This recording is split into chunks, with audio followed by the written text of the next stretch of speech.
అసలేం జరిగింది? నాకేమీ గుర్తులేదు. నా జీవితంలో గుర్తుంచుకోవాల్సిన విషయం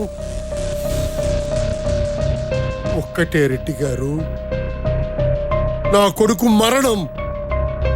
3 లక్షలు ఇచ్చి ఆపరేషన్ చేయిస్తే బతుకుతాడన్నారు. దానికి మీ కాళ్ళు పట్టుకున్నాను. అందుకు మీరు కొన్ని ప్రాణాలు పోవటానికే పుడతాయన్నారు. అదొక్కటే నాకు గుర్తు. నా కొడుకు నాకు కాకుండా పోయాడు.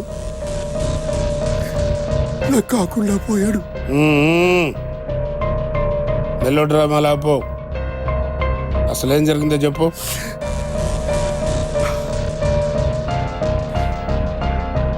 ఎవరో వచ్చారు.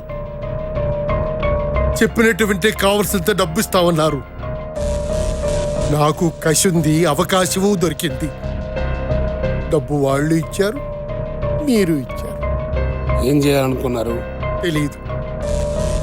వాళ్ళ పని అయిపోయింది, నా పని అయిపోయింది. ఎంత ఇచ్చారయ్యా?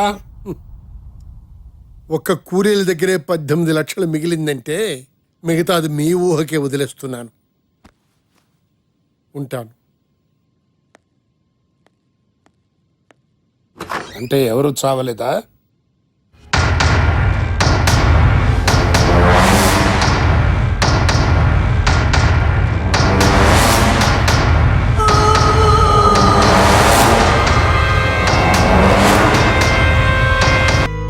సో ఎలాగూ ప్రేమించుకున్నావు, నువ్వు ఒంటరిగా ఉంటున్నావు, అప్పుడప్పుడు నేను వస్తాను, ఇద్దరం కామెడీలు చేసుకోవచ్చు అనుకున్నావు.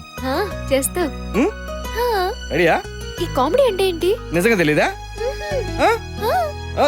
దీన్ని కామెడీ అంటారు. దీన్ని కామెడీ అంటారు. ఏంటి వదిలేయాలా? బాలేదా? బాగుందా?